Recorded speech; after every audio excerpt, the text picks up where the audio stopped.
بسم الله الرحمن الرحيم السلام عليكم ورحمة الله وبركاته كلنتي وعنا ونكسن داوديال كسو دوادا وركا تلفزيون كقرنك Somaliland oo hadahan oo kale aanu idin ka soo gudbina xaruntiisa magaalada Hargeysa warkana daawadayaal waxa idin la socodsiinaya anigoo ah Maxamed Muuse Banjeed qodobada daawadayaal warkaanu idin hayno ugu doorka roona waxa kamid ah wasiirka wasaaradda gaadiidka iyo horumarinta jidadka ee Jamhuuriyadda Somaliland Cabdulaahi Abubakar Cismaan ayaa ciidanka nabadgelyada wadooyinka ee Somaliland waxa uu ku wareejiyay qalabka kaydinta gaadiidka Somaliland wasiirka wasaaradda beeraha ee Jamhuuriyadda Somaliland ayaa kormeer waxa uu ku tagay beero ku yaala deegaanada hoos yimaada degmada Dar es Salaam kuwaasi oo roobabkii dhawaanta ka daay ay waxyeelooyin u geysteen qaybtii ugu horeysay ardaydii deeqda waxbarasho ka heshay dalka Ingiriiska ee Itoobiya ayaa ka ambabaxay magaalada Hargeysa iyadoo mas'uuliyiinta ugu sareysay wasaaradda waxbarashada iyo sayniska Somaliland ay ka qayb galeen sagootinta ardaydaasi wasaaradda shaqo-gelinta arrimaha bulshada iyo qoyska Somaliland waxa ay soo bandhigtay xeerka carruurta Somaliland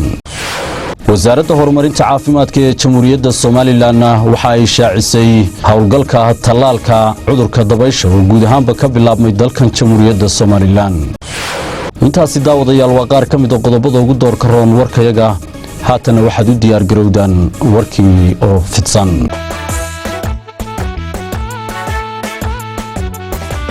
golaha wakiilada ee Jamhuuriyadda Somaliland waxa ay ansixiyeen ajandaha kalfadhiga 8 ee golaha wakiilada Somaliland kalfadhigan oo shir gudoominaya gudoomiyaha golaha wakiilada ee Jamhuuriyadda Somaliland mudane Baasha Maxamed Faarax ayay xildhibaanada goluhu waxa ay kaga hadleen ajandaha kalfadhiga 8 ee golaha wakiilada Somaliland oo ka kooban 15 qodob wax ka bedelka iyo kaabista xeerka ciidanka booliska ee Jamhuuriyadda Somaliland xeer lambar 363 xeerka maydhista lacagta miisaaniyadda qaranka 2019 qabyo qoraalka xeerka macdanta Somaliland qabyo qoraalka xeerka xawaaladaha wax ka bedelka xeerka ismaamulka gobolada iyo degmooyinka xeer number 322 xisaab xidhka sanadkii 2017 qabyo qoraalka xeerka hay'adaha wadooyinka xeerka guud ee doorashooyinka qaranka iyo diiwaangelinta codbixiyaasha qabyo qoraalka xeerka sahaminta shidaalka iyo soo saaristiisa wax ka bedelka xeerka nidaamka garsoorka xeer number 423 wax ka bedelka iyo kaabista xeerka tamarta xeer number 182 qabyo qoraalka xeerka dakhliga shidaalka qabyo qoraalka xeerka hawlgabka iyo xaqsiinta ciidamada Jamhuuriyadda Somaliland wax ka bedelka iyo kaabista xeerka saxaafadda xeer number 72004 ajadii 8 waxa ansixiyay 45 xildhibaan baa ogolaaday in la ansixiyo hal xildhibaan waa diiday idima aamusin gudoomiyuhu ma codayn ajandaha sidaas uu ansax ku yahay wasiirka wasaaradda horumarinta beeraha ee Jamhuuriyadda Somaliland waxa uu kormeer ku tagay beero ku yaala deegaanada hoos yimaada degmada Dar es Salaam oo dhawaanta roobabkii ka daayay ay saameyn u geysteen warkaasina waxa inoo haya faahfaahintiisa Khadar Qulle waftigan oo ay kamid ahaayeen wasiirka xigeenka wasaaradda amniga Maxamed Muuse Diiriye gudoomiyaha hay'adda u diyaargarowga afooyinka iyo kaydka raashinka qaranka Faysal Ali Sheekh barasaab ku-xigeenka gobolka Maroodijeex Khadar Baaruud iyo gudoomiyaha degmada Dar es Salaam Ciise Muuse Axmed ayaa waxay kormeer ku tageen beeriha ay waxyeeladu u geysatay roobkii dhawaan ka daayay ee waqooyiga gobolka Maroodijeex deegaamada hoos yimaada degmada Dar es Salaam oo ka mid tahay Maluugta Butuuji iyo deegaamada kala duwan ee degmada Dar es Salaam waxa halkaasi ka hadlay odayaasha deegaankaasi waxaana ka warbixiyeen xaaladda deegaankaasi ka jirta dhibaatada uu geystay daadku 18 bisha oo khamiis ahayd 31 beerood ka tirsan dooxa Butuuji gudoomiyaha degmada Dar es Salaam iyo barasaab ku-xigeenka gobolka Maroodijeex ayaa waftiga wasiirada uga mahad celiyay sida deegaamadan ay u soo indheeyeen iyagoo oo sheegay inay indho ugu soo arkeen xaaladda ka jirta deegaamadaasi isuduwaha wasaaradda beeraha ee gobolka Maroodijeex ayaa sheegay in ay beeralaydu gacantooda wax ku soo saartaan dhibaatadan dhacday ee uu gaarsiin roobkii daayis bishii 18keedii horena ay ugu soo bixiyeen waxa weeyaan kulli waan soo aragnay beero badan ay wax gaareen haw badnaado dooxan maanta joognay Butuuji gudoomiyaha hay'adda u diyaargarowga afooyinka iyo kaydka raashinka qaranka Jamhuuriyadda Somaliland Faysal Ali Sheekh ayaa halkaasi ka hadlay waxaanu yiri waxaan aad iyo aad runtii ka dawlad ahaan ugu mahad celinayaa wasiirka wasaaradda beeraha oo mar walba runtii shakhsi u dhagan nugul shaqo badanna intii uu joogay runtii ka qabtay wasaaradda beeraha oon aad iyo aad runtii ugu ammaanayo hay-adda u diyaargarowga aafooyinka iyo kaydka raashinka qaranka runtii wax soo saarka uu soo saaro waa wadaagayna oo kaydku xagga iyagu u soo wareegaya wixii uu soo saara wasiir ku-xigeenka wasaaradda arrimaha gudaha Somaliland Maxamed Muuse Diiriye ayaa ku ammaanay dadka deegaankaasi sida ay u tabcadeen isla markaasna dhinaca beeraha ay ugu dadaaleen dad wax soo saar baa tihiin beeraley baa tihiin xoolo dhaqatana waa tihiin isku darsateen labadii sidii awalba isku tashanayseen inaad isku tashataan baa loo baahan yahay dawladduna wixii tamarteeda idinka agranayso wasiirka wasaaradda horumarinta beeraha Somaliland Axmed Muumin Seed ayaa sheegay siyaasadda dhinaca xukuumadda ee beeraleydu inay tahay in wax soo saarka la kobciyo isla markaasna kor loo qaado dhinaca wax soo saarka dalka madaxweynaha jamhuuriyadda Somaliland mudane Muuse Biixi Cabdi iyo ku-xigeenkiisu Cabdiraxmaan Cabdilaahi Ismaaciil Saylici waxay hormood maanta u yihiin in qarankan isku tashado oo aynu wax soo saarka kordhino waa go'aanka xukuumaddeena wey aynu ugu hogaaminayso wey taas bayna kow ka tahay maadaama beeraleydii wax soo gaadheen iyo xoolahaba wixii soo gaadhay inaanu anaguna qaybteedii nimaadno halkan si degdegaan uga jawaabaynaa baahida dhibaatadan beeraleyda ku dhacday ininka ka beeralayn waxaan naga codsanayaa inaydaan xukuumadda iyo hay-adaha iyo cid aynaan sugin laakiin sidii waayadii hore aynu soo gaadhnay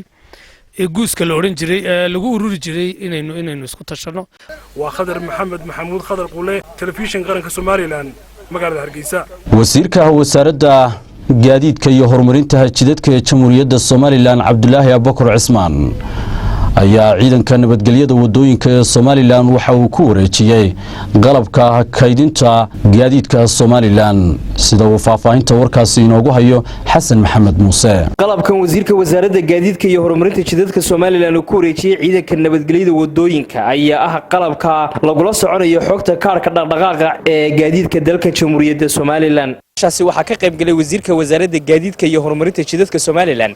taliye ku-xigeenka labaad ee ciidanka bilayska Somaliland taliyaha howlgelinta ee ciidanka nabadgelyada wadooyinka Somaliland barasaabka gobolka Maroodijeex oo go'aankaasi waxa ka hadashay ayaan Cabdicasiis Maxamed agaasimaha waaxda liisamada iyo bugaagta ee wasaaradda gaadiidka iyo horumarinta jidadka Somaliland waxaana ay sheegtay in xogtani wax weyn u tari doonto ciidanka nabadgelyada wadooyinka Somaliland ciidankii nabadgelyada wadooyinka ay yihiin dadkii shaqadan shilalka iyo waxaas iyagu ay tahay hawshooda waxaanu maanta ku wareejinaynaa in systemkiina la wadaagi karaan inay plate numberkii markay geliyaan uu heli karo xogtii oo si fudud u heli karo kabtanaha Cabdilaahi Shidee taliyaha howlgelinta ee ciidanka nabadgelyada wadooyinka Somaliland iyo sariye guuto Daahir Cali Wacays taliyaha labaad ee ciidanka bilayska Somaliland ayaa dhankooda waxa ay sheegeen arrintani waa arrin aad u muhiim ah oo horumar weyn ah oo Cabdilaahi Abubakar Cismaan oo aad iyo tiimkiisu wasaaraddiisu aad ugu mahadsan tahay sababtoo ah waa arrin loo baahnaa annaga waxay nagu qaadan jirtay markii aan hawshani bilaamin oo arrintani naga caawin doontaa hawlo aad u fara badan shilalka kale way naga caawinaysaa baabuurkii aanan heli jirin inta lagu galo arrimo xunxun aad bay nooga caawinaysaa anagu ciidan ahaan aad iyo aad baan ugu bognay hawshaasi waxay naga furanaysaa in aan si sahla aan u helo gaarigii haddii la baxsado haddii maxay ahayd uu shil galo haddii maxay intii aan wasaaradda iyo waaxda aan waqti ay naga qaadanaysa in anagu halkaan ka baarno deedna iyaguna waaxdii qaabilsanayna xogtii halkaan ka hesha mudane Jaamac Xaaji Axmed barasaabka gobolka Maroodijeex ayaa dhankiisa sheegay in xogtani ay door weyn ka qaadan doonto adkaynta nabadgelyada dalka Jamhuuriyadda Somaliland hawshani waxay wax ka tari doontaa dhinacyo fara badan ciidanka ilaalinta nabadgelyada wadooyinka oo runtii shilalka iyo gaadiidka lala baxsado iyo baabuurta la xado dhibaato badan ka haysatay way u fududeyn doontaa guud ahaan ciidanka booliiska oo dhan oo u xilsaaran amniga qaranka haday tahay gaadiidka iyo haday tahay dhinac walba wax badan bay u fududeyn doontaa waxa iyaguna wax badan ka faa'iidi doona wasaaradda maaliyadda ogaadaan gobol walba inta gaadhiga la kala wareejiyay runtii faa'iidada ugu weyn wasaaradda maaliyadda oo qaranka u qaabilsan horumarinta maaliyadda ayaa ka faa'iidi doonta. mudane cabdilaahi abubakar cismaan wasiirka wasaaradda gaadiidka iyo horumarinta jidadka Soomaaliland ayaa dhankiisa waxa uu si qoto dheer u sharaxay qalabkan isleeyahay arrinkani wax fiican buu ka qaban doonaa mustaqbalka dhow inaan helno xog fiican ka helno xagga gaadiidka sida imika ay noo muujisay warbixintii ugu dambeysay October oo kaliya dalka waxa soo galay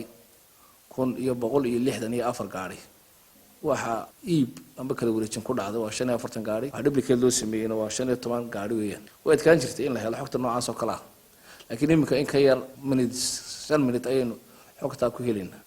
imika 7 gobolada Soomaaliland systemkan uu ka shaqeeyaa maanta xogtii wad helaysaan gaariga waxaad helaysaan xogtii shakhsiga systemkan kama shaqeyn doono buugaagta systemka liftiisa wuxuu ka shaqeyn doonaa waan ku xidhi doonaa markaan dhamaystirno systemka license oo waxa weyn qofkii license-kii iyo buugii waxaad awood u yeelan doontaan idinku xafiiskiina fadhiya inaad xaqiiqsataan numberka iyo license-ka iyo qofka. xasan maxamed muuse warbaahinta qaranka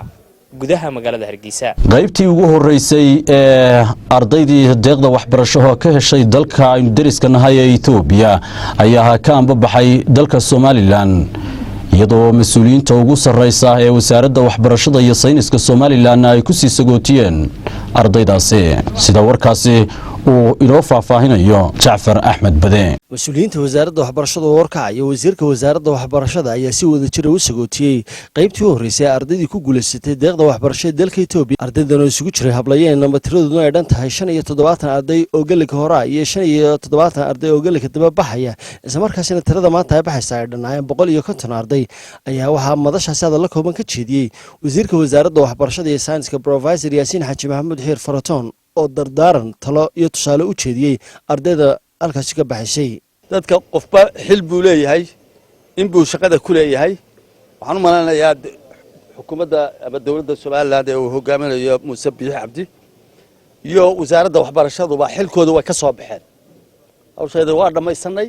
annaga waa naga soo wareegtay laga bilaabay iminka xilku idinku wareegaya ina waliba siduu jaamacaddiisa u tagi lahaa iyo suu wax u soo baran lahaa iyo siduu u dadaali lahaa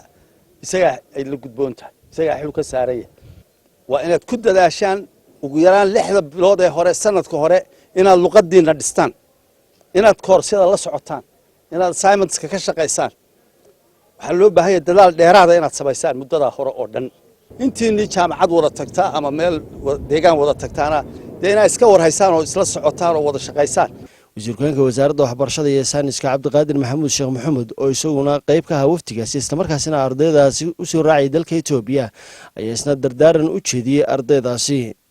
ilaahay baa mahad iska leh maanta isugu keenay Cigaal International Airport dufcaddii u horeysay ardaydii deeqda waxbarasho Itoobiya u baxaysay inay halkan maanta timaado wasiirkii wasaaradda waxbarashada aniga wasiir ku-xigeenkii dhammaan agaasimayaashii wasaaraddu ay idin sii sagootiyaan taasaa guul inoo ah. waxaa kaloo mar labaad u mahadnaqayaa safaaradda Itoobiya ee aynu ku leenahay wasaaradda arrimaha dibadda ee Soomaaliland dalka Itoobiya ee deeqdayna siiyey iyagana waynu mahadnaqaynaa. waxaan iyagana mar labaad u mahadnaqayaa waalidiintii idinku soo tacabtay ee idinku dhiirigelisay in maanta deeqda waxbarasho ee ah hesheen oo baxdaan. gudoomiyaha xafiiska imtixaanka qaranka Daawud Axmed Faarax ayaa isna sheegay inuu aad ugu faraxsan yahay goobjoog ka ahaado sagootinta ardaydaasi. hal qodob oo bahalka moobilka ah oo wasiirku media social media ku taabtay markaad jaamacadaha tagtaan bahalada iska ilooba waxaad ku tala gashaan dawladda idinka idin sugaysaaye iyo inaan iloobin waalidkii diintiina ku faraadkaada. jawiga garoonka diyaaradaha Cigaal International Airport ayaa maanta mid aad u sareeyay isla markaasina ay buuxdhaafiyeen tirada ardayda faraha badan ee deeqda waxbarasho ka heshay dalka Itoobiya oo noqonaysa tiradii abad ugu badnayd ee dalka dibadiisa oo baxay isla markaasina ay ku guuleysay dawladda waqtigan talada dalkaasi ee kulmiye waxaana dareenka ardaydaasi iyo mas'uuliyiinta wasaaradda baad ka arkaysay dareen kalsooni ah oo ku aadan aqoonta ardaydaasi la baray iyo dhibcihii ay ku soo baxeen. wasaaradda shaqagelinta arrimaha bulshada iyo qoyska ee Jamhuuriyadda Soomaaliland waxa ay soo bandhigtay xeerka caruurta Soomaaliland sida uu warkaasi faahfaahintiisa inoogu hayo Cabdiqaadir Cabdilaahi Nuur. xeerkaasi oo marxalado kala duwan soo maray isla markaasina iminka gabagaba ayaa waxa munaasabadaasi lagu soo bandhigay xeerka ilaalinta xuquuqda caruurta ka qayb galay wasiirada wasaaradaha warfaafinta waxbarashada iyo dhalinyarada Soomaaliland iyo wasiir ku-xigeenada wasaaradaha caafimaadka qorshaynta iyo xanaanada xoolaha wasiiradaasi oo ah guddida arrimaha bulshada ee golaha wasiirada somalilan waxaana wasiirka wasaaradda shaqagelinta arrimaha bulshada iyo qoyska somalilan ay sheegtay in xubnaha golaha wasiirada ah ee u badan guddida arrimaha bulshada ee golaha wasiiradu ay soo akhriyaan xeerka ilaalinta xuquuqda carruurta somalilan islamarkaasina la horgoyn doono xeerkaasi shirka golaha wasiirada somalilan wasiirka oo sharaxaysa xeerkaasina waxay tiri waxaanu jeclaysanay inaanu soo bandhigno xeerka ilaalinta xuquuqda carruurta qaranka somalilan leeyahay ama uu yeelan doono insha allahu tacaala laga bilaabo sannada 1919 sidaa aawadeed waxaanu damcnay inaanu idinla wadaagno wasiirada kala duwan garbahayga taagan aanu mahad celinayo inaanu la wadaagno ka hor intaanan golaha keenin in ay iyagu soo akhriyaan xeerkani runtii waa mid ka dhashay wasaaradda shaqagelinta arrimaha bulshada iyo qoyska waxaa la abuuray oo macnaha la curiyey ka hor intii aanay xukuumadda uu madaxweyne muuse biixi cabdi hogaaminayo aanay dhalanin waxaa la horgeeyey 2016 golihii wasiirada ee axmed maxamed maxamuud silaanyo uu shir gudoominayay dib baanu wuxuu ka bedel iyo kaabis ugu samaynay sidaa darteed baanu ula wadaagnay wasiirada guddida arrimaha bulshada badi ka midka ah ay ka mid tahay wasaaradda caafimaadka wasaaradda waxbarashada wasaaradda dhalinyarada cadaaladda warfaafinta oo runtii u qaybsan qaranka oo dhan tabinteeda qorshaynta qaranka oo iyadu u taagan dhismaha qaranka somalilan wasaaradda xanaanada xoolaha dhammaan wasiiradan halkan jooga iyo wasaaradahooda waxaanu ku xulannay runtii qaarna arrimaha bulshada qaarna waxaanu ku xulannay inay yihiin indheergaradiin aqoon-yahana oo runtii wax nagu biirin kara sidaa darteed baanu madashan idinku soo marti qaadnay ujeeddada iyaduna waxay tahay waxaa batay warkii barkumataalka ahaa ee social mediaha ku qornaa ee waxaan jirin lalahaa waxaasaa ku jira waxanaa ku jira kanaa ku jira marka annagoo taa ka duulayna waxaanu ugu soo bandhignay raxantan wasiirada ah inay nala ogaadaan waxaanaanu curinay waxa ku dhex jira oo ay nala ogaadaan wixii khaldan ee aan qaranka qaban iyo diinteennana ay ka qabtaan dhammaantiin aad iyo aad baad u mahadsantihiin qofna uma quuro qarankiisa iyo diintiisa toonna wax dhibaato ku ama wax yeelaynaya laakiin waa naga adkayn unbay ujeeddadu naga tahay cabdulqaadir cabdulaahi nuur warbaahinta qaranka somalilan hargeysa wasaaradda horumarinta caafimaadka ee jamhuuriyadda somalilan waxa ay shaacisay howlgalka ololaha tallaalka cudurka dabaysha oo guud ahaanba ka bilaabmay dalka jamhuuriyadda somalilan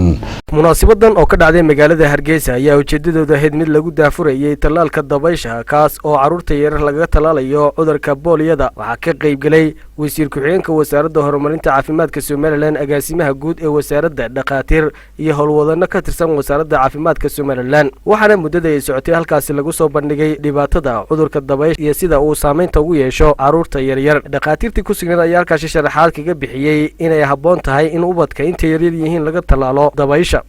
inuu yahay cudur halis ah oo dhibaateeya ubadka iyo ciddii kale oo ku dhacaba calaamadaha yareere hore waxaa la yidhahdaa qofka xumad baa qabanaysa qofku dhidid yar buu yeelanayaa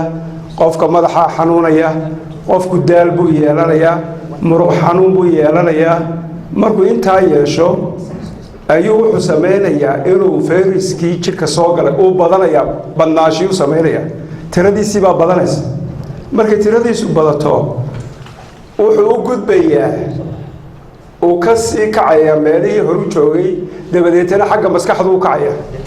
xubnaha kuwa ugu muhiimsan oo dhan buu dhibaataynayaa waxaa iyaguna halkaasi ka hadlay wasiir ku-xigeenka wasaaradda horumarinta caafimaadka somalilan iyo agaasimaha guud ee wasaaraddaasi tallaalka la wada og yahay muhiimadda uu leeyahay carruurta haddana waxaa isweydiin leh waxaynuu soo celcelinayno tallaalkan dabaysha somalilan ilaa 2007 laguma arag kays xanuunka dabaysha ah laakiin dhibaatadu waxa weeye taa macnaheedu ma aha in aynu gaadhnay eradicationkii ama inaynu dabargoynay dabayshii guud ahaan waxaynu ognahay wasaaradda horumarinta caafimaadku waxay u qaabilsantahay qaranka jamhuuriyadda somalilan sidii dadka reer somalilan loogu diyaarin lahaa adeegyada caafimaadka ku habboon sidii looga hortagi kari lahaa xanuunada faafa faafa ee qofta qofka la isugu gudbiyo sidaa daraaddeed maanta waxaanu joognaa mid ka mid ah kaambeynadii aynu doonaynay inaynu daayarta reer somaliland ku badbaadino ee mustaqbalka doctor idris baa aada u sharaxay dhibaatada uu leeyahay xanuunka dabayshu intaan ku daraya waxa weeyaan xanuunkani markuu qofka biniaadanka jirkiisa soo galo labada meelood ee ugu waaweyn markiiba asiiba waxa weeyaan waa maskaxda iyo spinal cordka halka ka gudbinaya waxa weeye laba fariimood fariinta hore waxaan u gudbinayaa waalidiinta reer somaliland ee dhalay ubadka aynu doonayno inaynu xanuunka ka daweyno waalidka waxaanu leenahay ubadkiina u diyaariya sida xanuunka looga tallaali lahaa. cabdiqaadir cabdulaahi nuur warbaahinta qaranka somalilan hargeysa. wasiir ku-xigeenka wasaaradda maaliyadda ee jamhuuriyadda somalilan ayaa socdaal shaqo waxa uu ku tegey gobolada galbeedka jamhuuriyadda somalilan kormeerkiisaasi oo daarana dardargelinta habsami u socodka dakhli soo saarka wasaaradda maaliyadda somalilan ayaa la xaaji ayaa faahfaahinta warkaasi nooga soo diray magaalada Gabiley ee xarunta gobolkaasi Gabiley. wasiir ku-xigeenka wasaaradda horumarinta maaliyadda jamhuuriyadda somalilan maxamed daahir axmed iyo wafdi ballaaran uu hogaaminayo oo maalimihii ugu dambeeyay safar shaqo ku galaabixinayay gobolada galbeedka somalilan ujeedada socdaalkooduna uu ahaa dardargelinta kordhinta dakhliga iyo dabagalka la dagaalanka kontrabaanka iyo u kuurgalka caqabadaha ka jira goobaha cashuuraha laga bixiyo waxaana socdaalkani lagu marayay laamaha cashuuraha bariga kastamada iyo migrationka waxaana wafdiga uu hogaaminayo wasiirku ay goobgoob u soo mareen kastamka caashacado saylac lawyacado boorama wajaale kalabaydh iyo gabiley si loo dardargeliyo howlaha ay wasaaraddu haysa qaranka waxaana waran halkaasi ka hadlay maamulaha kastanka kalabaydh iyo sidoo kale xisaabiyaashii guud ee qaranka ee hore oo iyaguna safarkani ku helinayay. waxaan halkan kusoo dhaweynayaa kastamka kalabaydh mas-uuliyiinta heer qaran ee uu hogaaminayo wasiir ku-xigeenka wasaaradda maaliyadda oo ay ka mid yihiin ihii wadankan usoo halgamay xagga xisaabaadka markaan halgan sheegaya xisaabaadka iyo maamuliyaddan ka hadlaya dhammaantood waxaan kusoo dhaweynayaa kastamka kalabaydh oo aan leeyahay wixii howlo aada ugu socotaan kulley safarkiinu waxsaan warbixinta ku hayno waa kormeer shaqo oo ku saabsan dakhli ururinta xeraynta iyo la dagaalanka kontrabaanka aad iyo aad baanu u eegnay howluhu siday u socdaan waanayna raali gelisay kormeer ahaan annaka iyo wasiirkana hogaaminaya iyo agaasimayaasha way na raali gelisay. kormeerkan aanu ku jirno wuxuu ahaa kormeer heer qarana waxa ay ka timi maskaxda wasaaradda maaliyadda kormeerka ujeedadiisu ahayd xog ururin iyo dakhli kordhin iyo la dagaalanka kontrabaanka intii badnayd waanu soo dhammaysanay haddana halkaan maraynaa insha allahu tacaala kole result ka soo baxaana wuxuu noqonayaa wax guul qaranka iyo waddanka u noqda dhibaataho caqabadaho waaweyn oo annaga kormeerkayga ka hor yimid ma jiraan. sidoo kale waxaa halkaasi ka hadlay agaasimaha baadhista kormeerka maxamed xuseen xasan iyo sidoo kale agaasimaha waaxda kastamada dalka ee wasaaradda horumarinta maaliyadda somalilan idris xasan diiriye. maanta waxaan ku sugannahay kalabaydh oo ah gobolka saddexaad ee aan ku jirno hadafka kormeerkaygu wuxuu ahaa sidii loola dagaalami lahaa kontrabaanka loona kordhin lahaa loona dhiirigelin lahaa shaqaalaha korna loogu qaadi lahaa dakhliga kastamyada cashuuraha beriga waxaan dhammaan aan aad ugu mahadnaqayaa bulshaweyntan nagu soo dhaweysay saddexda gobol ee salel awdal iyo gabiley oo maanta ku sugannahay. wafdigan uu hogaaminayo wasiir ku-xigeenka wasaaradda maaliyadda kormeerka iyagani wuxuu ahaa uu daaranaha muddo dheer aan ku jiro 7 cisho ah oo ka soo bilownay kastamka caashacado saylac lawyacado boorama dila wajaale intaa baan ku soo maray haddana aan ku joogno kalabaydh oo ahaa kormeer aan ku maraynay galbeedka somalilan dhinacyada cashuuraha beriga customiska iyo migrationka ujeedadiisuna ahay dakhli kordhinta iyo dabagalka la dagaalanka kontrabaanka iyo waxyaabaha caqabadaha ka jira goobaha cashuuraha lagu qaado ee cashuuraha beriga customka iyo migrationka si looga sii gaashaanto sanadka soo socda wixii caqabadaha jiray sanadkan waaragnimo looga qaato loogana sii gaashaanto sidaa awgeed dhulkii aanu soo maray oo dhan waxaanu kala soo kulannay guulo la taaban karo oo meel mara wixii tala iyo tusaaleynana waanu soo siinay. wayaalna xaji telefishinka qaranka somalilan magaalada gabiley. hay-adda shaqaalaha dowladda ee jamhuuriyadda somalilan ayaa 22 sannadood kadib waxa ay daah furtay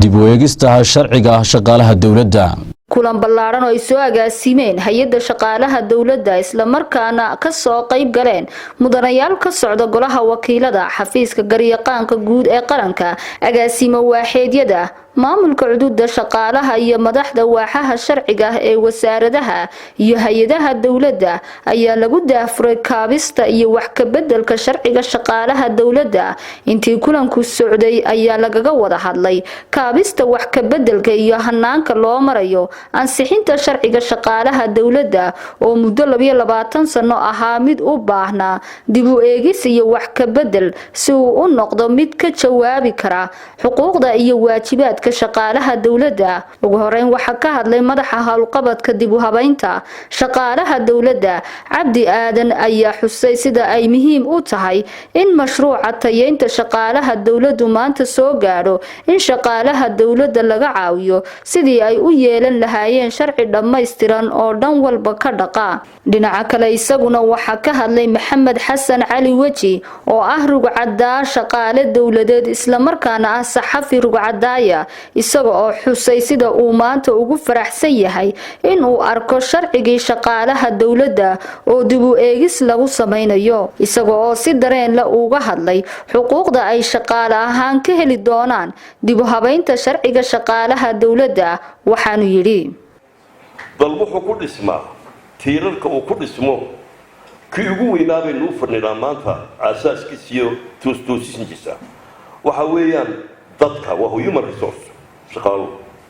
haddii shaqaaluhu hagaago dalkaasi wuu hagaagaya sidoo kale isaguna waxa ka hadlay khabiir gacanta ku haya dib u eegista sharciga shaqaalaha dawladda Professor Mubaarak Aar ayaa isaguna ku amaanay gudoomiyaha hay'adda shaqaalaha dawladda iyo guud ahaan hay'adda shaqaalaha dawladda isaga oo xusay in hiilka ugu weyn ee shaqaaluhu u baahnaa ahaa in loo sameeyo siyaasado iyo sharci dhaqa waxa runtii xaqiiqo ah isbedel weyn inuu dhacay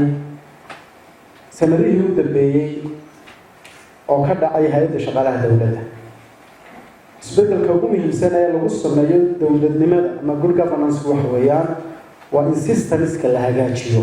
sidoo kale iyaguna waxa madasha ka hadlay ku-xigeenka garyaqaanka guud ee qaranka Xuseen Balal isaga oo xusay muhiimadda kulanka ay maanta joogaan iyo muhiimadda ay arintani qaranka u leedahay dhinaca kale waxa isaguna ka hadlay gudoomiyaha guddi hoosaadka arrimaha bulshada ee golaha wakiilada xildhibaan Cabdiraxmaan Cismaan Caalin ayaa bogaadin u soo jeediyay hay'adda shaqaalaha dawladda isaga oo xusay in gacan weyn siin doonaan marka uu hor yimaado golaha wakiilada ugu dambeyn gudoomiyaha hay'adda shaqaalaha dawladda mudane Sharmaake Axmed Maxamed Geele ayaa kulanka ku tilmaamay mid taariikhi ah isaga oo xusay in 22 sano kadib ay maanta hay'adda shaqaalaha dawladda sharaf iyo farxad u tahay in kulankan qabsoomo waxaanu sheegay in sharcigan shaqaalaha dawladdu noqon doono mid casri ah oo la jaan qaadi doono duruufaha shaqaalaha dawladda halka uu si qeexan u tilmaami doono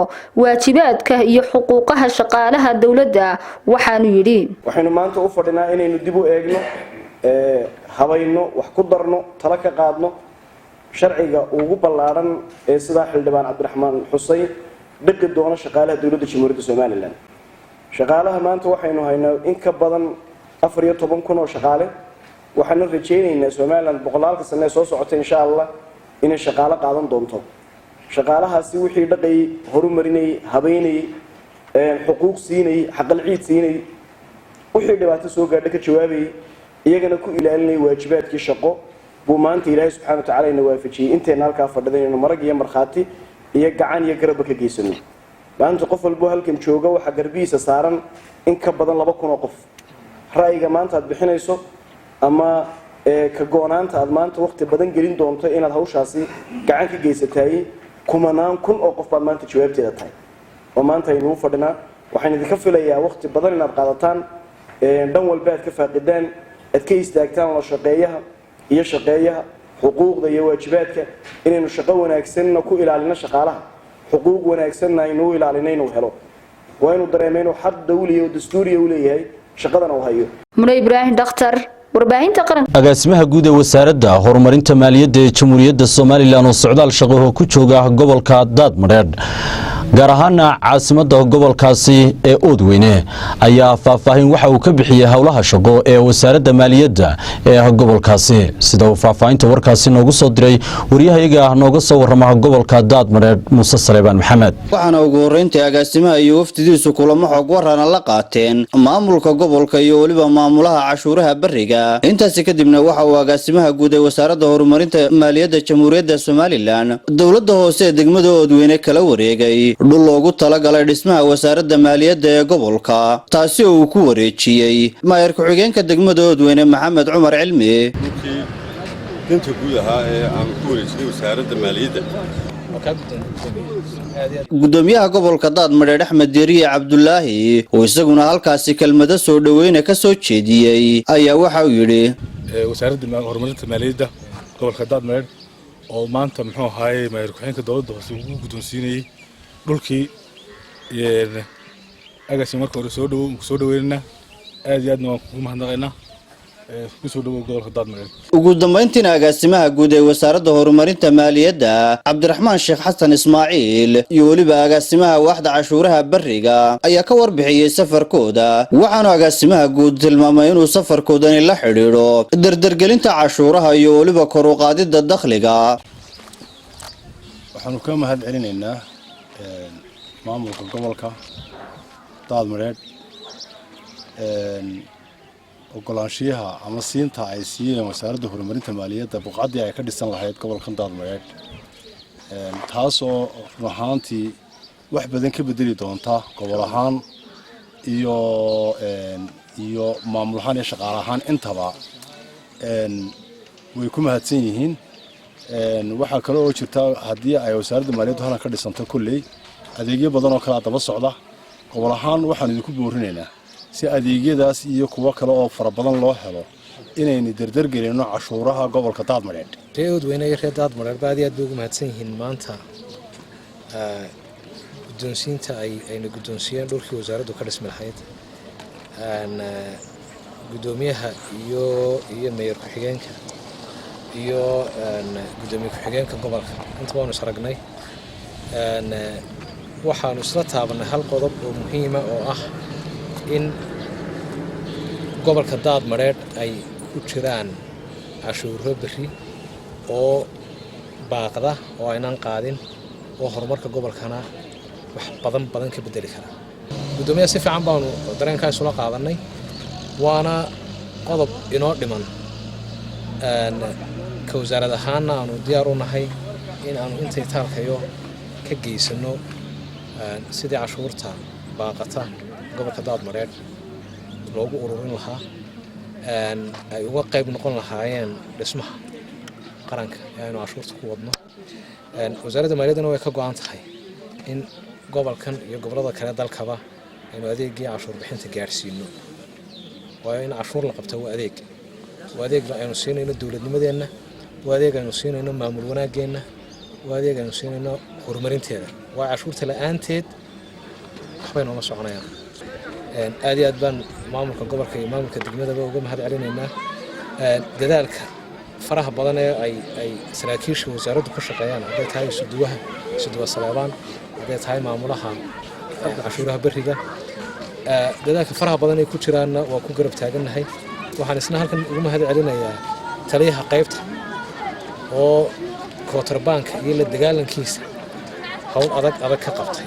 Muuse Saleebaan Maxamed warbaahinta qaranka Somaliland magaalada Oodweyne in ka badan 70 kooxood oo ka socda wasaaradda horumarinta caafimaadka ee jamhuuriyadda Somaliland ayaa howlgalka talaalka cudurka dabaysha waxa ay ka bilaabeen guud ahaanba gobolka Togdheer sida uu faahfaahinta warkaasi nooga soo diray Maxamed Ibrahim British wasaaradda caafimaadka Somaliland ayaa gobolka Togdheer si rasmi uga bilowday talaalka ciribtirka cudurka dabaysha talaalkaas ayaa waxa loogu talagalay in lagu talaalo in ka badan 133,309 caruur oo dadoodu ka yartahay 5 sano jir isla markaasna ku dhaqan gobolka Togdheer waxaana talaalkani ka hawlgelaya sida ay sheegeen mas'uuliyiinta wasaaradda caafimaadku 360 kooxood oo ka hawlgeli doona guud ahaanba gobolka Togdheer munaasabad ballaaran oo lagu shaacinayay bilowga ololaha ciribtirka talaalka dabaysha dabaysha ayaa waxa goobjoog ka ahaa mas-uuliyiinta wasaaradda caafimaadka gobolka togdheer guddida xaafadaha kala duwan ee burco ugu horreynba waxaa sharaxaad ka bixiyey tallaalkan iyo faa'iidooyinkiisaba madaxa wacyigelinta wasaaradda caafimaadka gobolka togdheer abubakar cawil cumar waxaana ka mid ah hadaladiisii sida tan waxaa la daafuray oo bilaabmay ololihii ciribtirka cudurka dabaysha oo ka bilaabmay dhammaan dalka oo dhan gaar ahaan gobolka togdheer meel kasta oo maanta ka midana xaafadaha gobolka uu ka soconaya mana aha markii u horreysay waad ogtiin oo in badanoo horeynu soo wadnay in badanoo dambena haddii ilaahay ka dhigo waynu sii wadi doonaa sababtuna waxay tahay inta uu cudurku jiro ee uu ka jira adduunka ama meel lagu arkayo tallaalkaasi wuu soconaya maalin walba waynu isugu iman doonaa maalin walbana dadka sida iyo kooxaha tallaalku waxay idinku iman doonaan guryihiinna waxaa haddii ilaahay ka dhigo uu soconayaa ilaa iyo 1 bisha sidaa awgeed mar labaad iyo mar saddexaadba waalidiinta iyo cid kasta oo carruur ka mas-uulaba waxaanu kula talinaynaa inay ka faa'iidaystaan waqtigaas gudoomiyaasha xaafadaha maxamed cali iyo faarax Omar ee magaalada Burco ayaa dhankooda fariin u diray bulshada reer Burco waxaanu faraynaa dhammaan xaafadahan ka mas'uulka nahay ee odayaasha ka nahay albaab walba waa la garaacayaa carruurtiina ka faa'iidaysta halkan caafimaadku wuxuu inoogu keenay waxtar weyn oo aynu u baahnayn oo inoo faa'iido ah oo innaga iyo ubadkeennaba ina anfacaysa liibaan oo ka socday wasaaradda caafimaadka ayaa dhankiisa fariin u diray shaqaalaha caafimaadka ee ka howlgelaya ololaha tallaalkani kaliya waxaa la dardaarmayaa shaqaalaha caafimaadka inay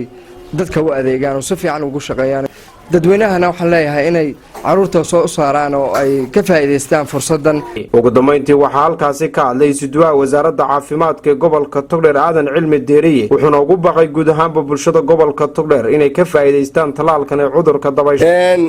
maanta waxaynu daafuraynaa ama inoo bilaabmay dalka Soomaaliland oo dhan ololihii dabargoynta cudurka dabaysha marka waxaanu waalidiinta reer Soomaaliland meel kasta joogan ku wacyigelinaa gaar ahaan gobolka togdheer in ay ku hubsadaan labada dhibcood ilmaha ka xalay dhashay ilaa 5 sano ka yar gobolka togdheer waxa ka hawlgelaya 360 tiim kooxood oo tiimanka soconaya kamid ah waxa kaloo ka hawlgelaya 80 hawlgelayaal waxa kaloo ka hawlgelaya 80 kormeere wacyigeliye waxa ka hawlgelaya 245 wacyigeliye oo la soo tiimanka qaarna ka horeeyaan oo guryaha gurguru gelaya waxaan doonaynaa gobolka togdheer inuu ka talaalo 133,396 qof oo carruur oo ka yar 5 jir maxamed ibraahim british TV-ga qaranka Soomaaliland guud ahaanba gobolka saaxil waxaa ka bilaabmay howlgalka tallaalka cudurka dabaysha gudoomiye ku-xigeenka gobolka saaxil ayaa maanta maamulka caafimaadka gobolka saaxil kala qayb galay munaasabad lagu daafurayo wareegii saddexaad ee ololaha ciribtirka cudurka dabaysha oo ka bilaabmay deegaanada kala duwan ee gobolka saaxil hadalaalkaasi ay ugu horreyn ka soo jeediyeen isduwaha wasaaradda caafimaadka ee gobolka saaxil bashiir diiriye jaamac iyo madaxa hay'adda WHO Faadima Cabdilaahi Faarax ayaa ka warramay ololahaasi iyo baaxadda uu leeyahay waxa maanta aad moodaa inay saddexdan wareeg waliba labada dambe isu dhow yihiin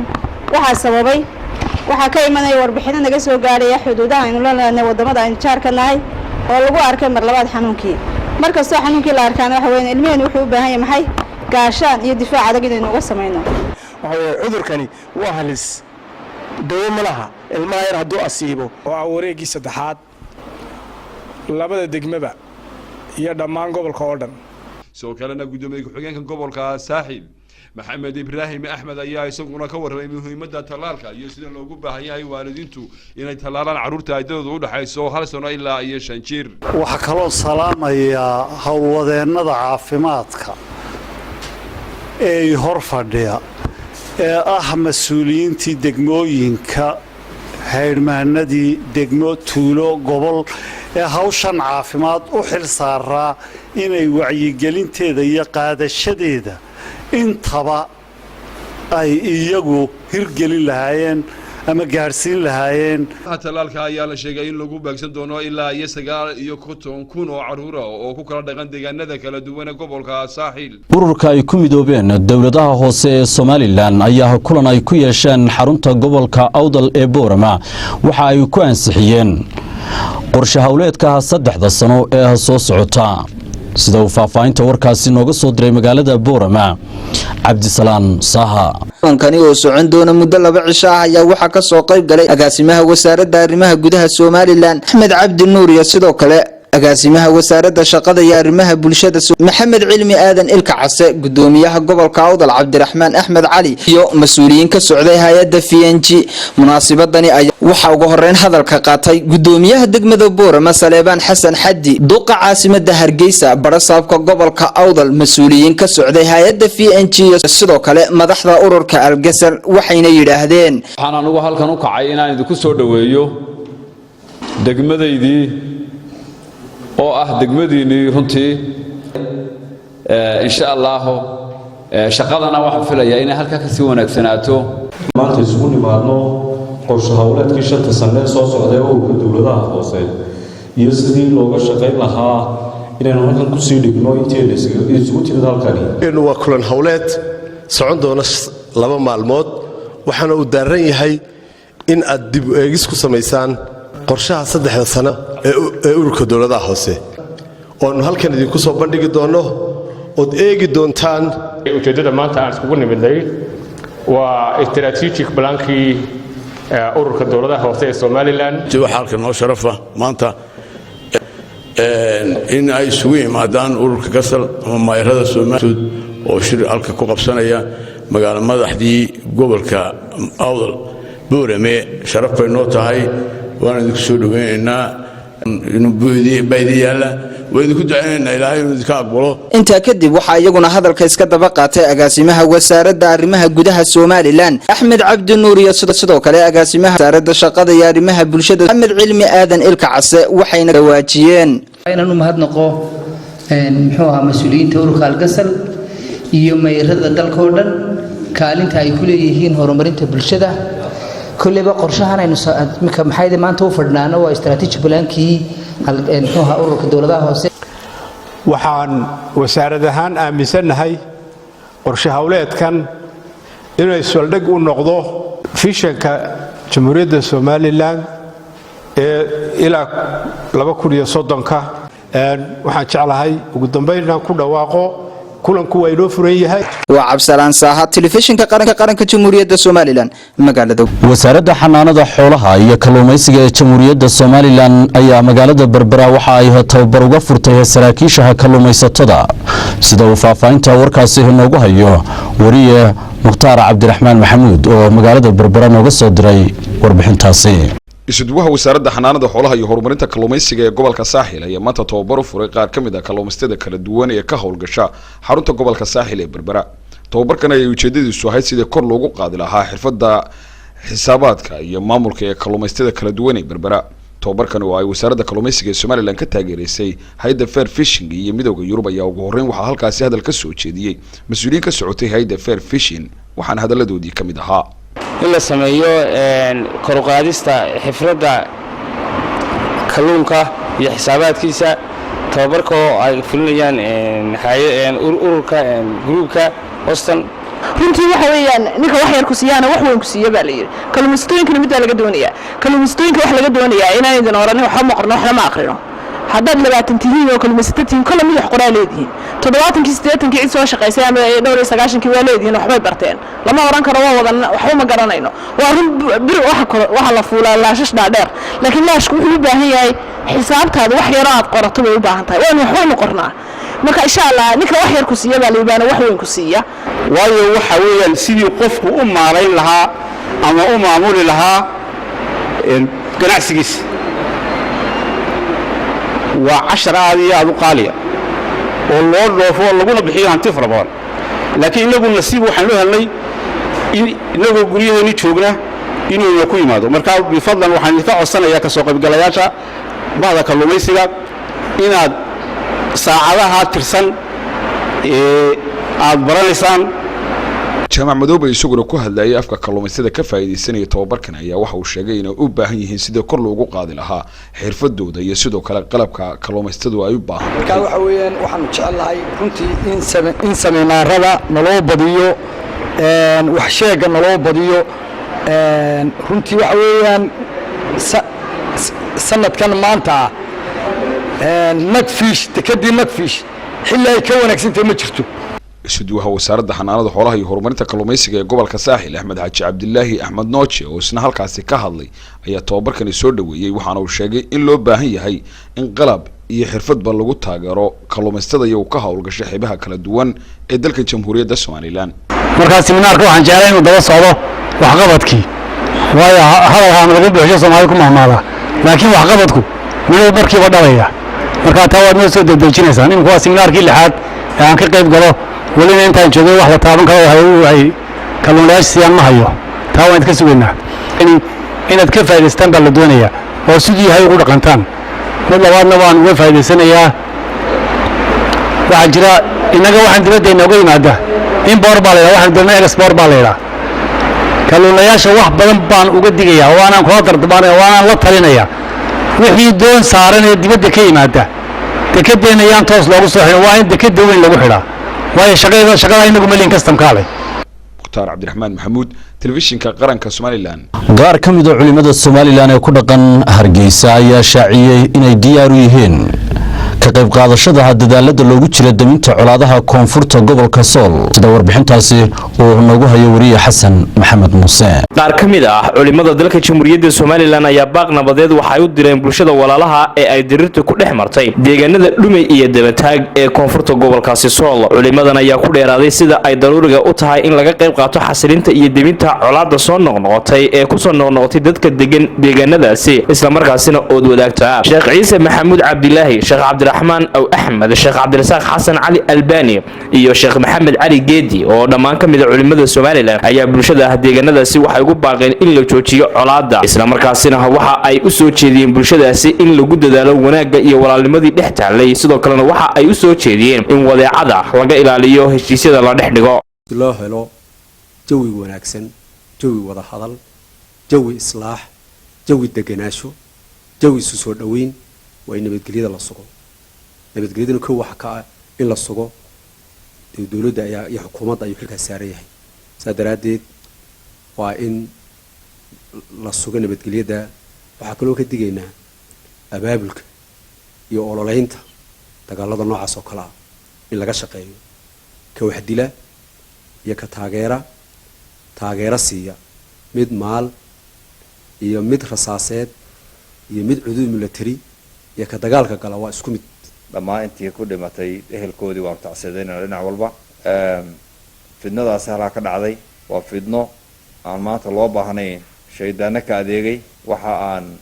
kolley baaqiga ku salaysan yahay inaanu dareenkaas tiiraanyada leh la qaybsano walaalahayo una soo jeedino wixii waano iyo wacdi iyo tusaale ah iyadoo diyaar loo yahay culimo ahaan inaanu ka qayb qaadano insha allahu tacaala wixii halkaasi looga baahan yahay talo iyo tusaale xukuumad iyo shacabba in laga shaqeeyo waxa aanu u sheegaynaa qof kastoo muslimna uu ogsoon yahay shay macluuma oo diinta qof waliba uu ogsoon yahay ay tahay laakiin isxasuusinaynaa falalka noocaas ah ee lagu ajal qaadayo ee lagu dilayo qof muslim ah inay tahay arrin muxaram ah sharcan shareeco ahaan arrin xaaraana inay tahay oo ay tahay sidii nabigu calayhi salaatu wasalaam uu sheegay ida iltaqa almuslimaani bisayfayhimaa falqaatilu walmaqtuulu fi nnaar marka waxa weeyaan waxaanu baaq u diraynaa dhammaan inta nabadda jecel dhammaan muslimiinta dhammaan xukuumadda dhammaan deriska in hawshaa loo guntado oo laga shaqeeyo oo lagaga shaqeeyo nabadgelyo iyo walaaltinimo abaabulkii loo gaday ceelaf weyn oo kale kii oo kale in la sameeyo maantana waxay u baahan tahay abaabulada saas oo kale ah inaynu galno si dadka walaalayaal shaydaanku isku qaaday in sulux la keeno oo nabadgelyo lagu soo celiyo oo walaaltinimadii la soo celiyo marka waxaanu leenahay culimada salaadiinta ganacsatada reer somaliland iyo meelaha kaleba ha loo soo gurmado oo si meelaha kale aynu u gurmanay maantana aynu u gurmano si loo baajiyo insha allah fidnadaas iyo dhiiggaas dadka walaalayaal shaydaanku isku qaadayna loo walaalayn lahaa ee sulux loo keeni lahaa waa sulxu khayr intaasaanu leenay ilaahayna waxaanu ka baryaynaa inuu ilaahay subxaana wa tacaala fidnada aynu naga soo afjaro ayaynu ilaahay subxaana wa tacaala ka baryaynaa oo dadka walaaltinimadooda soo celiyo caqliguna u soo noqdo boqor khadar cali jaamac oo ka mid ah ismada dhaqanka ee gobolada sool sanaag iyo buuhoodle ayaa baaq nabadeed u diray beelaha walaalaha ee dirirta cola ay ku dhex martay deegaanka koonfurta sool waxaana boqorku ugu baaqay dhammaan ergooyinka iyagu ka howlgeli jiray nabadeynta inay si degdega isugu yimaadaan kana shaqeeyaan nabadeyn lahaa boqorka oo ka hadlaya ayaa waxaa ka mid ah hadaladiisa marka ugu horeysa waxaan ilaahay ka baryayaa awoodda isagaa leh ummadda walaalaha ee dhibaatada iyo shaqaqadu dhex taallo in ilaahay quluubtooda muxubbo isugu beero oo nabadu ka dhex dhaliyo isagaa awoodda leh iyakana waxaan ka codsanayaa wixii dhacay dhace wixii dhintana dhinte waxa taagan aan u talinno baan leeyahay oo dhibaatadu inta ayaynan inagu dhaafin waa dhib ina wada haysta waa shay waajib ku ah deriska oo dhan waa shay waajib ku ah islaamka oo dhan inay dhibaatada wax ka qabtaan waana xaqiiqiyan dhibaato ka miisaan weyn oo ka baaxad weyn maanta waxaan dhacay gobolka kan iyo dadka dhulkan degan oo waxaan leeyahay ummadda walba ha joogtee wixii waxgarada islaama arrintaa xil weyn in layska saaro oo wax laga qabto waxaan ka hadlayaa oo kale maato aad u jilicsan oo barakacday oo bannaan wadhan oo haddii badankid leeyahay xilli roobaad ah oo waxay cunaan iyo waxay hooyo ay galaan midnaan haysan dadkaana waxaan leeyahay cid kasta oo uu damiir islaamnimo ku jiro dal iyo dibadba in loo soo gurmado waa cabdiqani xasan faalax baahinta qaranka magaalada laascaanood mas-uuliyiinta xisbiga talada dalka haya ee kulmiye ayaa xukuumadda somalilan ku garab istaagay howlaha qaranka ay wado war-saxaafadeedkan oo ka soo baxay xisbiga kulmiye oo ku seexan yahay gudoomiye ku-xigeenka labaad ee xisbiga kulmiye axmed cabdi xuseen axmed cabdidheere ayaa lagu yidhi xisbiga kulmiye waxa uu garab taagan yahay kalana shaqaynaya xukuumadda somalilan ee uu garwadeenka ka yahay madaxweynaha jamhuuriyadda somalilan muuse biixi cabdi arrimaha horumarinta kaabayaasha dhaqaalaha ee qaranka oo ka mid ah tiirarka ugu muhiimsan ee barnaamij siyaasadeedka xisbigu uu ku hogaaminaya qaranka nidaaminta iyo habaynta suuqa isgaadhsiinta ee tiknolojiyadda casriga ah waxay ka mid tahay howlaha xukuumadda u idman tahay islamarkaasina qayb libaaxle ka qaadan kara horumarinta iyo dardargelinta dhaqaalaha dalka siyaasadaha iyo qorshayaasha lagu horumarinayo isgaadhsiinta iyo tiknolojiyadda dalka waxaa gacanta ku haysa wasaaradda isgaadhsiinta iyo tiknolojiyadda oo ay tahay inay horumariso si qaranku ula jaan qaado isbedelka tiknolojiyadeed ee adduunku gaadhay wakhtigan xisbi ahaan waxaan u aragnaa tallaabada ay wasaaraddu qaaday mid lagu fulinayo barnaamij siyaasadeedkii xisbi xaakimka kulmiye ee wakhtigii ololaha siyaasadaha iyo qorshayaasha ay ku keentay qalabkan waxaanu u ognahay in loogu talagalay kow in qaranku heli karo cashuur badan oo ku baaqatay suuqa isgaadhsiinta laba in la furo wadahadalka shirkadaha isgaadhsiinta saddex in kor loo qaado adeega isgaadhsiineed ee macaamiishu ka helaan shirkadaha isgaadhsiinta waxaanu qabnaa in qalabka ay wasaaraddu keentay aanay ku jirin wax suurtagelin in la dhagaysto ama la duubo xogta isgaadhsiineed ee shacabku leeyahay waxaananu shacabka u sheegaynaa inaan siyaasadda xisbiga kulmiye ahayn kuna jirin in la kaydiyo xogta gaarka ah ee muwaadiniinta somalilan noocay doontaba ha ahaatee taasina ay hore u beenisay wasaaradda isgaadhsiinta ee tiknolojiyaddu ugu dambeyntii xisbi ahaan waxaan u aragnaa in asxaabta mucaaradka ay kasoo horjeedaan tallaabooyinka ay xukuumadda u qaaday dhinaca horumarinta oo ah kuwa ay shacabku in badan tabayeen islamarkaasina ay matara habaabinayaan bulshada somalilan annaga oo xisbiyada mucaaradka iyo dhinacyada kaleba ugu baaqayna inay hubsadaan oo xaqiiqada raadiyaan inta aanay ka hadal qodobada aanay hubin ama xog dhaba ka haynin war-saxaafadeedkan ka soo baxay xisbiga kulmiye waxaa ku saxinaa gudoomiye ku-xigeenka labaad ee xisbiga kulmiye axmed cabdidheere intaasi ayaan daawadayaal ku soo gabagabaynayaa guud ahaanba warkii aanu idinka diyaarinay dalka somalilan warkan iyo warar kaleba inta aynu ku kulmi doono howlwadeenadii igala qayb qaatay wararka iyo anigoo maxamed muuse banjiidh dhammaanta iyo dhammaantiin waxaan idinku dhaafaynaa assalaamu calaykum waraxmatullaahi wabarakaatu